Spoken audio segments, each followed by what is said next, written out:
ये सेंसर वाले जो दरवाजे हैं ये बड़े संस्थानों में, बड़ी पब्लिक प्लेसेस में, एयरपोर्ट्स में यूज किए जाते हैं, इवन कोविड से पहले भी, इसलिए ताकि लोगों को टच करने की आवश्यकता न पड़े। परंतु आपने देखा यहां तो बहुत बेहतरीन तरीके, इसका आप गहरा राजनीतिक अर्थ समझिए। ये किसी चीज को टच नहीं करते, फाइल को टच नहीं करते, सब रिमोट से चलाते हैं। कहीं सत्येंद्र जैन जी बोलेंगे से करवा देंगे, कहीं सिसोदिया जी से, और तो और पार्टी को भी टच नहीं करते। साहिब आलम के आने के साथ ही पार्टी को एक्शन में आ जाना चाहिए, उसमें भी रिमोट से कोई चीज खुद नहीं साइन करेंगे। और इस प्रकार की एक धारणा और मीडिया में समाचार हैं कि पंजाब की सरकार को भी रिमोट से ही कंट्रोल करते हैं। तो आपने देखा कि उन्होंने यह जो बताया और उससे पूर्व का उनका वक्तव्य, अब मैं उनका एक और स्टेटमेंट आपको शब्दशः पुनर्स्मरण कराए दे रहा हूं, रिमाइंड के दे रहा हूं। यह 27 अक्टूबर 2013 को उनका किया गया ट्वीट है। कोट, दिल्ली की मुख्यमंत्री शीला दीक्षित जी के घर में 10 एसी लगे हुए हैं। मैंने सुना है कि उनके बाथरूम में भी एसी लगा है। कौन भरता है उनके एसी का बिल? मैं और आप भरते हैं? आगे गौर फरमाइएगा। मेरा तो कलेजा कांप उठता है यह सोचकर कि जब दिल्ली की 40% जनता झुग्गियों में रहती है, तब कोई मुख्यमंत्री कैसे आलीशान घर में रह सकता है, अनकोट। शायद ऐसे ही लोगों के लिए वह पंक्ति लिखी गई है कि विद्युत की इस चकाचौंध में देख दीप की लौ रोती है, अरे हृदय को थाम महल के लिए झोपड़ी बली होती है। और आपने देखा कि मुफ्त की चीजें दिखाकर खुद क्या हासिल किया है।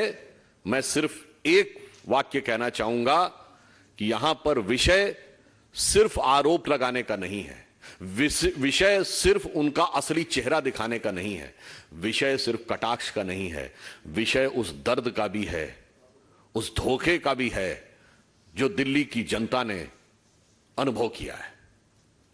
क्योंकि दिल्ली की जनता ने एक विश्वास किया था उन बातों के ऊपर, और मुफ्त के नाम पे देने के संदर्भ में अगर मैं ये कहूं कि मुफ्त में उन्होंने सबसे बड़ा धोखा दिल्ली की जनता को दिया है, तो यह गलत नहीं होगा जिसे हम एक पंक्ति में कहें कि धोखे की यही खासियत होती है जनाब कि यकीन के साथ अक्सर मुफ्त में मिल जाता है। तो मुफ्त में उन्होंने कुछ और दिया हो ना दिया हो, मगर दिल्ली की जनता के विश्वास को अवश्य छला है।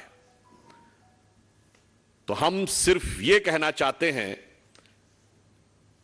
कि अब जब मीडिया के माध्यम से आपके घर के द्वार खुलकर सामने आ रहे हैं और किसी को हाथ लगाने की भी जरूरत नहीं है, जाने के साथ ही खुल जाएंगे, तो मेरा मानना है कि पारदर्शी, शुचितापूर्ण नई राजनीति जैसे छलावे को देने वाले